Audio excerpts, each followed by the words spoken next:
Hello student, आज का हमारा वीडियो उत्तराखंड की इतिहास और संस्कृति के जो महत्वपूर्ण टॉपिक हैं उनसे बनाए गए प्रश्नों को लेकर के हैं।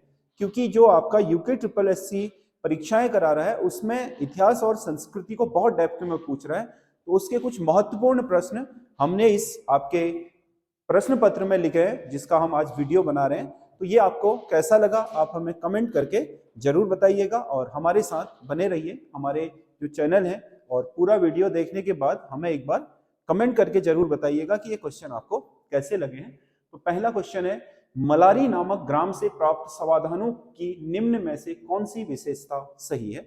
मलारी के समाधान, चमोली डिस्ट्रिक्ट का जो आपका नीति घाटी है उसमें मलारी में जो समाधान खोजे गए हैं उनको लेकर के पहला स्टेटमेंट है, मलारी गांव के समाधान पहाड़ी को काट करके बनाए गए। मतलब जो वहां पर लोगों को दफनाया गया है शवों को, वो आपके पहाड़ी को काट करके खोद करके बनाया गया है। तो ये बिल्कुल सही है। ये समाधान मंडलाकृत है, मतलब मंडलाकृत मंडलीय उसमें फॉर्म में है, तो ये भी बिल्कुल सही है। और तीसरा, इन समाधानों में शवों को घुटने के बल मोड़कर औंधे मुंह लिटाया गया। घुटने में मोड़ करके उल्टा मुंह को नीचे जमीन की तरफ, जबकि लिटा दफनाते कैसे हैं, मुंह को ऊपर की तरफ, इसमें जमीन की तरफ औंधे मुंह, और जो आपके घुटने हैं उन्हें फोल्ड करके लिटाया गया। तो तीनों सही है, ये 1, 2 और 3 तीनों सही है। इसमें मलारी के समाधानों के संबंध में तीनों कथन सत्य हैं। कुछ फैक्ट भी हैं, देख लीजिए मलारी के जो समाधान है उनके संबंध में। मलारी गांव चमोली जिले से सुदूर तिब्बत सीमा पर स्थित है। गढ़वाल विश्वविद्यालय द्वारा सर्वप्रथम 1983 में मलारी गांव का सर्वेक्षण किया गया था। महापाषाण कालीन समाधान उत्तराखंड में सर्वाधिक प्राचीन लौह फलक मलारी गांव से ही प्राप्त हुए हैं।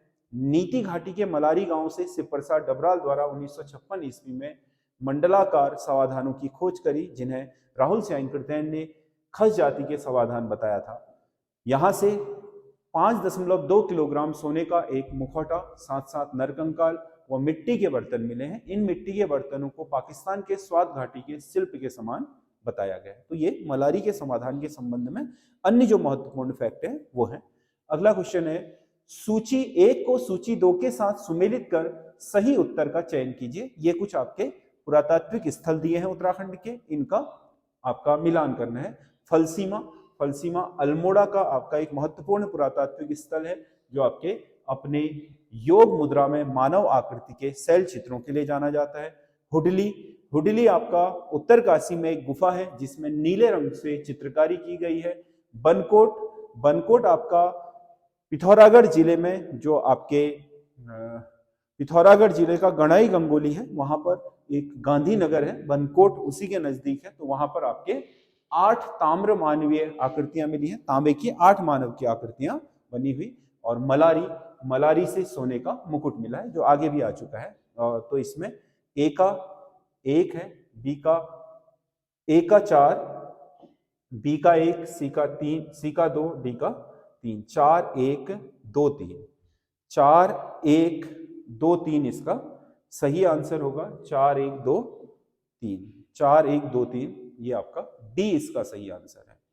डी 4 1 2 3।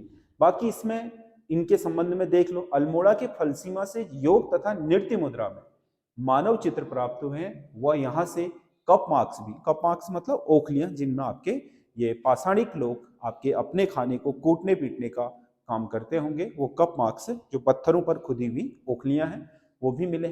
पिथौरागढ़ के बनकोट से प्राप्त ताम्र उपकरणों को अल्मोड़ा के राजकीय संग्रहालय में रखा गया है। बनकोट के जो ताम्र उपकरण है वो अल्मोड़ा में जो आपका राजकीय संग्रहालय है वहां संरक्षित है। मलारी गांव से मंडलाकार समाधान की खोज शिव प्रसाद डबराल ने करी थी, ऊपर आ चुका है। उत्तरकाशी के यमुना घाटी में स्थित हुडली नामक स्थान से नीले रंग के चित्रित शैल चित्र प्राप्त हुए। तो ये आपके इनके संबंधित फैक्ट थे।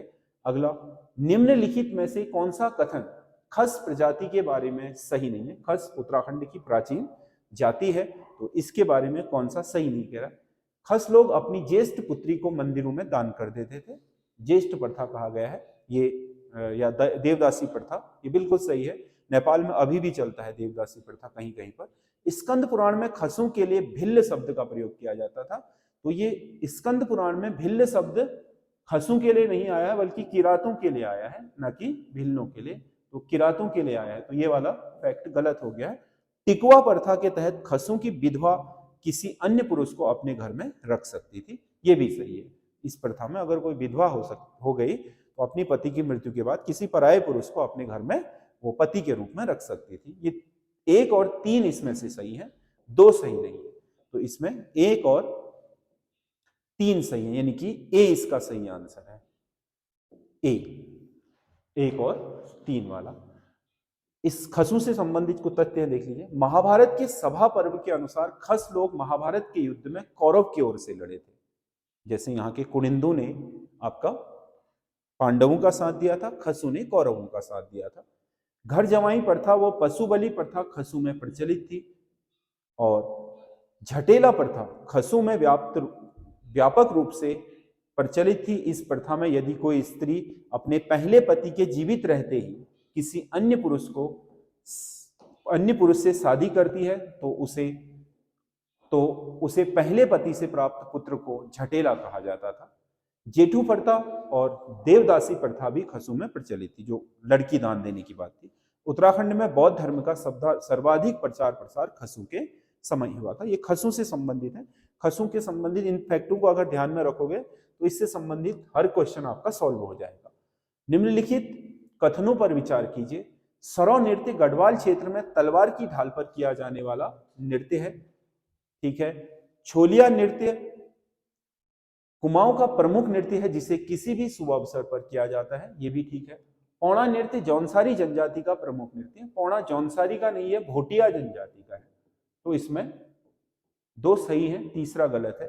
1 और 2 सही होंगे केवल, तो इसका बी सही आंसर होगा, क्योंकि सरौ नृत्य आपके जैसे कुमाऊं का छोलिया नृत्य बहुत फेमस है, आपको तलवार की ढाल पर युद्ध की भाव भंगिमाओं पर किया जाता है। जैसे मयूरभंज का छाऊ नृत्य है उड़ीसा का, वैसा ही हमारे उत्तराखंड का छोलिया नृत्य है।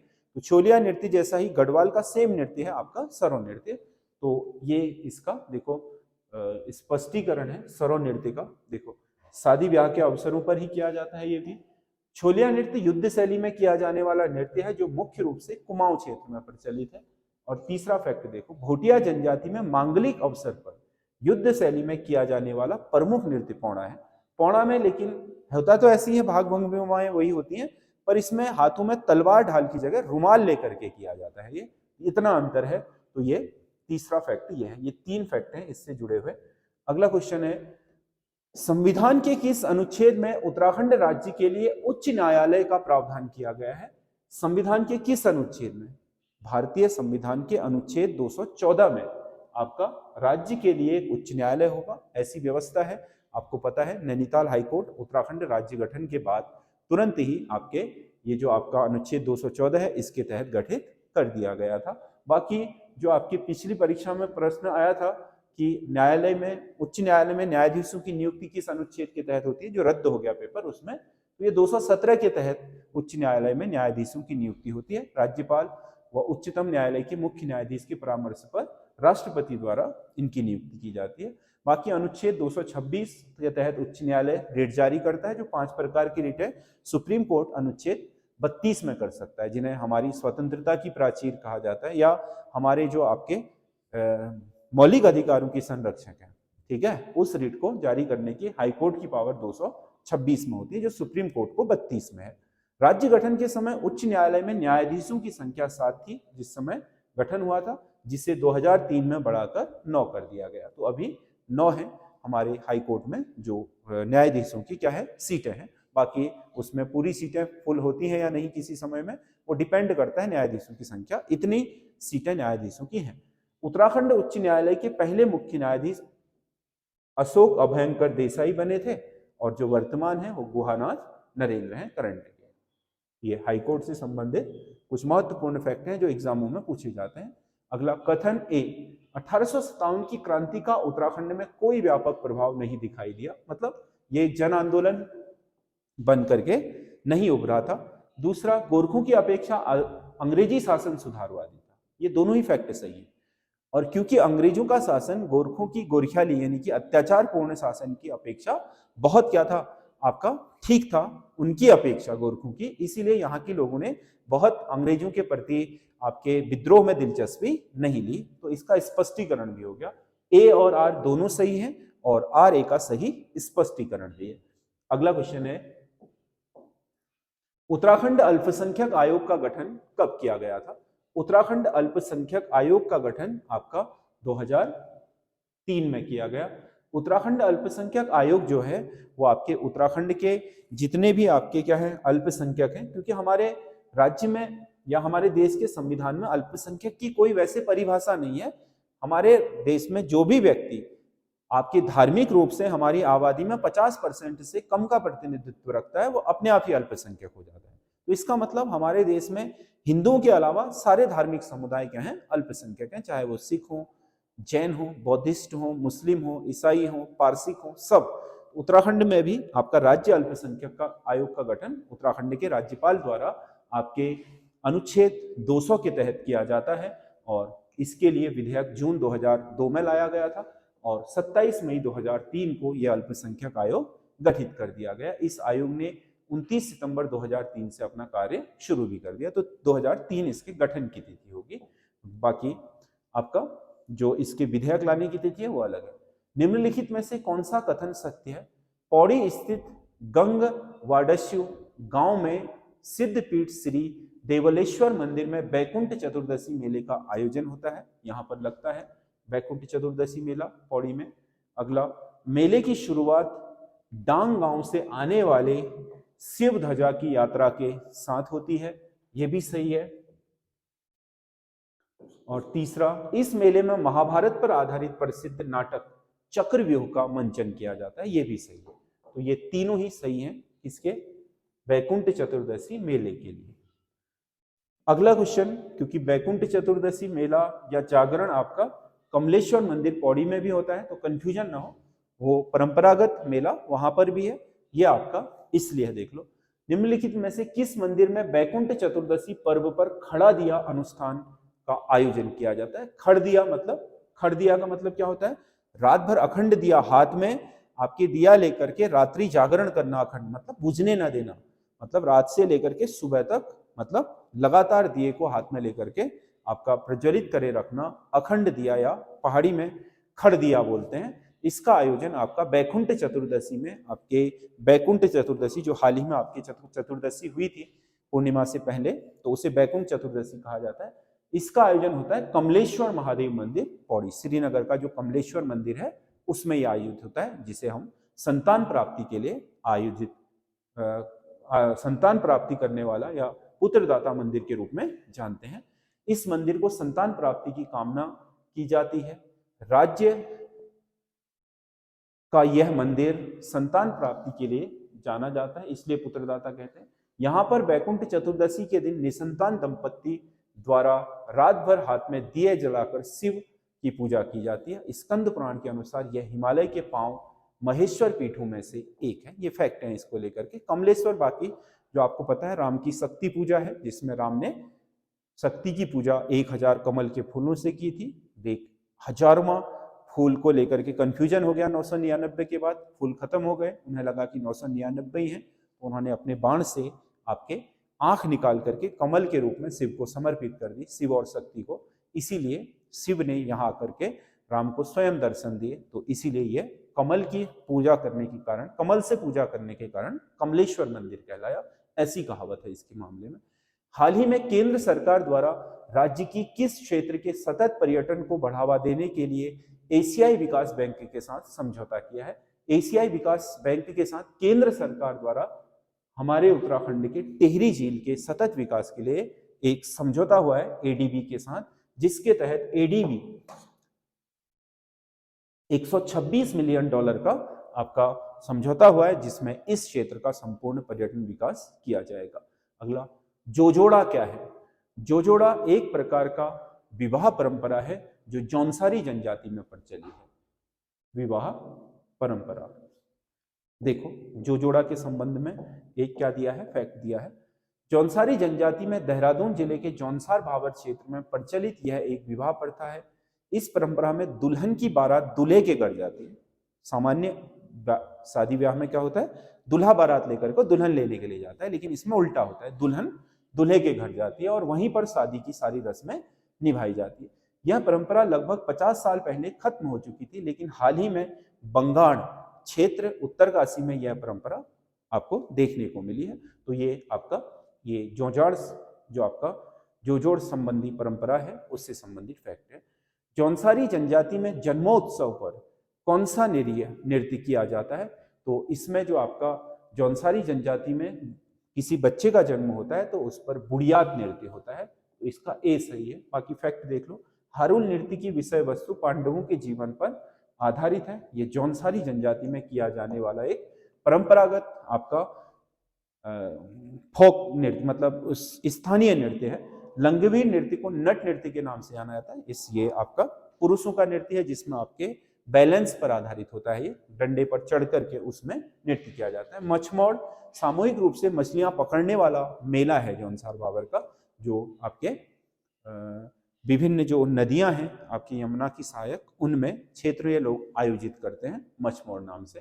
ये हमारी टेस्ट सीरीज है जो आपके पटवारी या सम्मिलित जो स्नातक स्तरीय परीक्षा है उसके लिए हमने लॉन्च करी हुई है। हमारे ऐप एसएस स्टडी ऐप में जाकर के आप इसे ले सकते हैं मात्र 250 रुपये में। 20 कंप्लीट पेपर हैं 100 नंबर के, जो आपका यूके ट्रिपल एससी का सिलेबस है, या जो हमारी टेस्ट सीरीज आप यूट्यूब पर देखते हैं ऐसे ही आपके क्वेश्चन है इसमें 100 नंबर के पूरे हैं। 20 हिंदी, 40 उत्तराखंड, 40 जीके जीएस और रीजनिंग के क्वेश्चन है। तो ये 250 रुपये में मात्र आप हमारे एसएस स्टडी ऐप से प्राप्त कर सकते हैं। बाकी आपको इसको लेकर के कोई क्वायरी हो तो आप इन दोनों नंबरों में से किसी भी नंबर पर कॉल करके पूछ सकते हैं।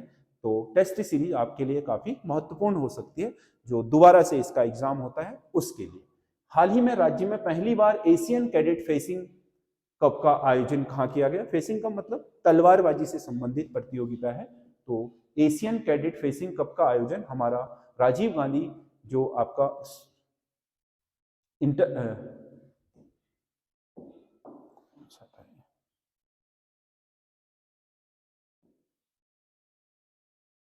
ये हुआ था राजीव गांधी इंटरनेशनल नहीं, इंदिरा गांधी अंतरराष्ट्रीय क्रिकेट स्टेडियम, ठीक है, हल्द्वानी का जो आपका क्रिकेट स्टेडियम है। और इसमें आपका जो तलवारबाजी की प्रतियोगिता है ये 19 से 21 सितंबर 2025 को आयोजित की गई। ये भारत की पहली अंतरराष्ट्रीय स्तर की तलवारबाजी प्रतियोगिता है। इसका आयोजन फेसिंग एसोसिएशन ऑफ इंडिया द्वारा किया जाता है।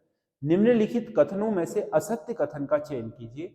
असत्य कथन, भाबर क्षेत्र का निर्माण प्लाइस्टोसीन युग में हुआ। उत्तराखंड की जो भौगोलिक संरचना है उसमें भाबर का निर्माण प्लाइस्टोसीन युग में हुआ। पाताल तोड़ कुएं तराई क्षेत्र में पाए जाते हैं क्योंकि तराई में भाबर से रिस गया पानी दोबारा से प्रकट होता है तो वहां पर कुएं खोदना आसान होता है। अधिकतर पर्यटन केंद्र शिवालिक श्रेणी में स्थित है, ये भी सही है। दून घाटियों में भूस्खलन नहीं होता। भूस्खलन होता है दून घाटियों में क्योंकि दून घाटी एक ओर से शिवालय से घिरी हुई है, दूसरी ओर से मध्य हिमालय से। तो ऊपर से मध्य हिमालय है, नीचे से शिवालिक जा रही है, बीच में दून है। तो इन ओर से होने दोनों ओर से यहाँ पर भूस्खलन की घटनाएं देखी जा सकती हैं, शिवालिक की ओर से भी और मध्य हिमालय की ओर से भी। हाल ही में मुख्यमंत्री पुष्कर सिंह धामी द्वारा राज्य का दूसरा कृषि विश्वविद्यालय खोलने की घोषणा कहां पर की गई है? हाल ही में आपके चंपावत जिले में राज्य का दूसरा कृषि विश्वविद्यालय खोलने की घोषणा हुई है। पहले राज्य सरकार का पंतनगर में आपका गोविंद वल्लभ पंत नाम से कृषि विश्वविद्यालय है जो देश का पहला कृषि विश्वविद्यालय भी बना था हरित क्रांति की जन्मस्थली में। सूची 1 को सूची 2 से सुमेलित कर सही विकल्प का चयन कीजिए। तो इसमें सूची 1 में आपके जनपद दिए हैं, दूसरे में जनघनत्व दिया है। 2011 की जनगणना के अनुसार रुद्रप्रयाग का जनघनत्व 122 था, चमोली का प्रति वर्ग किलोमीटर 49 था, पिथौरागढ़ का 68 था, चंपावत का 147। आपको पता है सबसे कम उत्तरकाशी का 41, जो आपके उत्तरकाशी के बाद चमोली, चमोली के बाद पिथौरागढ़, पिथौरागढ़ के बाद आपका बागेश्वर, फिर रुद्रप्रयाग, इस तरीके से जिले का क्रम है। तो इसमें 1 का 1, बी का 3, सी का 2 और डी का 4। 1 3 2 4, तो इसका सही आंसर होगा 1 3 2 4। सही आंसर हो गया 1 3 2 4। ठीक है, इसमें देश के राज्यों के जनघनत्व के मामले में उत्तराखंड 25वें स्थान पर है, क्योंकि कम है। अगर हम देश का जनघनत्व देखें तो 343 है, और जबकि हमारा जनघनत्व है 189, लगभग आधा है। और देश के राज्यों में हमारा 25वां स्थान है। 2011 की जनगणना के अनुसार सर्वाधिक जनघनत्व वाला जिला हरिद्वार था, जबकि सबसे कम उत्तरकाशी। हरिद्वार में बहुत ज्यादा डेंसिटी है और उत्तरकाशी में बहुत कम है, क्योंकि उत्तरकाशी का अधिकतर हिस्सा बृहद हिमालय में बुग्याल, वन और आपके हिमालय ग्लेशियरों से घिरा हुआ है। इसलिए हाल ही में राज्य की पहली हाई एल्टीट्यूड अल्ट्रा मैराथन का आयोजन किया गया। हाल ही में आपको पता है जो रजत जयंती समारोह मनाया जा रहा है उत्तराखंड का, उसी के उपलक्ष्य में आदि कैलाश में देश की सबसे ऊंचाई पर स्थित आपके हाई एल्टीट्यूड अल्ट्रा मैराथन शुरू की गई। आदि कैलाश पिथौरागढ़ में, यहाँ पर बहुत हाइट पर ऑक्सीजन की कमी होती है, उसके बावजूद भी इसमें बहुत सारे आपके एथलीट जो थे उन्होंने भाग लिया। अगला क्वेश्चन है, प्रसून जोशी को पद्म श्री किस वर्ष मिला? प्रसून जोशी उत्तराखंड के एक जाने माने आपके कलाकार हैं। 2016 में उन्हें पद्म श्री मिला था। यह मुख्य रूप से फिल्म और मनोरंजन क्षेत्र से जुड़े हुए हैं। इनका जन्म 1968 में अल्मोड़ा में हुआ था। 2022 में इन्हें उत्तराखंड गौरव सम्मान भी दिया जा चुका है। मैं और वो इनकी प्रसिद्ध पुस्तक है। प्रसून जोशी उत्तराखंड फिल्म इंडस्ट्री के अब जाने माने नाम बन चुके हैं। अगला, कुमाऊं का पहला साइबर फॉरेंसिक लैब की स्थापना कहां पर की गई है? कुमाऊं की पहली साइबर फॉरेंसिक लैब रुद्रपुर में बनाई है। वैसे तो राज्य की पहली साइबर फॉरेंसिक लैब आपके देहरादून में बनी थी, ये कुमाऊं की पहली है रुद्रपुर में। देखो, साइबर फॉरेंसिक लैब होती क्या है? जहां पर साइबर अपराधों की छानबीन की जाती है। राज्य की पहली साइबर फॉरेंसिक लैब देहरादून में स्थापित की गई थी। यह पहल उत्तराखंड पुलिस के द्वारा की गई है, जिसका मुख्य उद्देश्य राज्य में बढ़ रहे साइबर अपराध को कम करना और उसकी वैज्ञानिक जांच में तेजी लाना है। तो ये साइबर क्राइम में आपको पता है, जैसे तुरंत आपसे पैसे निकाल लिए जाते हैं, फिर पता ही नहीं चलता खाते में कहाँ गए कहाँ, तो ये तुरंत ही क्या करता है, रिस्पॉन्स करके पता कर लेता है कि पैसा उठ करके कहाँ गया, किसने कॉल किया था, लोकेशन क्या थी ये। अगला क्वेश्चन है, केदार सिंह रावत पर्यावरण पुरस्कार 2025 से किसे सम्मानित किया गया? पर्यावरण पुरस्कार 2025 केदार सिंह रावत जो के नाम से दिया जाता है वो हर्षवंती बिष्ट को दिया गया। हर्षवंती बिष्ट उत्तराखंड की जानी मानी पर्वतारोही हैं और इन्हें यह पुरस्कार गंगोत्री और गौमुख क्षेत्र में भोजपत्र के वनों को बचाने के अभूतपूर्व भूमिका के लिए प्रदान किया गया है। हर्षवंती बिष्ट प्रसिद्ध पर्वतारोही हैं जिन्हें अर्जुन पुरस्कार से भी सम्मानित किया जा चुका है। तो ये बहुत महत्वपूर्ण आपके उत्तराखंड के क्वेश्चन है। हमारी लगातार यूट्यूब पर उत्तराखंड हिंदी और जीके के जो क्वेश्चन हैं जीएस के, उनको लेकर के हम लगातार लाते रहेंगे और हम उसी फॉर्मेट में ला रहे हैं वर्तमान में जिस फॉर्मेट पर यूके ट्रिपल एससी और यूके पीएससी द्वारा पूछा जा रहा है। तो आप हमारे साथ लगातार बने रहिए और हमारे जो वीडियो हैं इनको पूरा देखने के बाद हमें कमेंट जरूर करिएगा कि आपको ये कैसे लगे।